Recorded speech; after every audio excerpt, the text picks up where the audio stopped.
नमस्ते दीदी भैया, देखिए हमारे यूट्यूब चैनल पर जा रहा है हवन का गीत। आप लोग देखिए, लाइक शेयर सब्सक्राइब करिए, फूलौज के साथ साथ सपोर्ट करिए और आगे बढ़ाइएगा। बहुत प्यारा गीत है, बहुत प्यारा गीत और देखिएगा आप लोग फूलौज के साथ साथ आगे बढ़ाइएगा। स्वाहा स्वाहा होला जयकार हो, जहाँ होला हवनिया। स्वाहा स्वाहा होला जयकार हो, जहाँ होला हवनिया। होला हवनिया, होला हवनिया, होला हवनिया, होला हवनिया। स्वाहा स्वाहा होला जयकार हो, जहाँ होला हवनिया।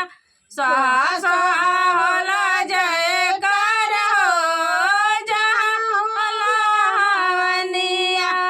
ब्रह्मा जी आए, विष्णु जी आए, ब्रह्मा जी आए, विष्णु जी आए।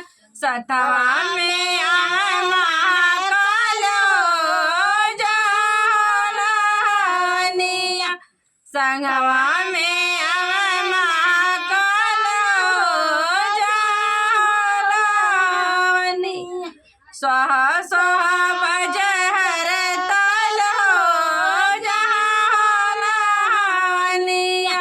स्वाहा स्वाहा बजै हर ताल हो, जहाँ होला हवनिया।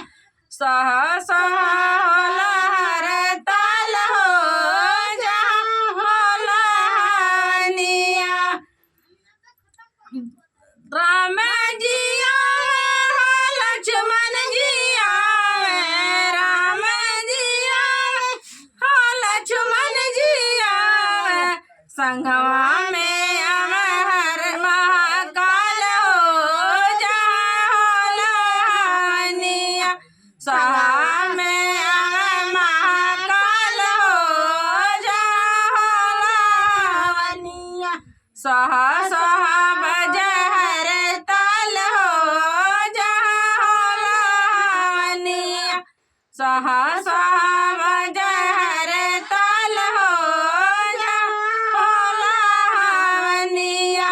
होला हवनिया, होला हवनिया, होला हवनिया, होला हवनिया। स्वाहा स्वाहा बजै हर ताल हो, जहाँ होला हवनिया।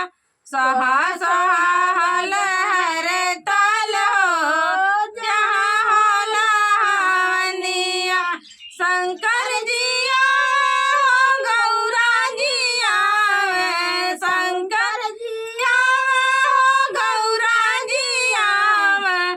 संगवा में आवे महाकाल हो, जहाँ होला हवनिया। संगवा में आवे महाकाल हो, जहाँ होला हवनिया। स्वाहा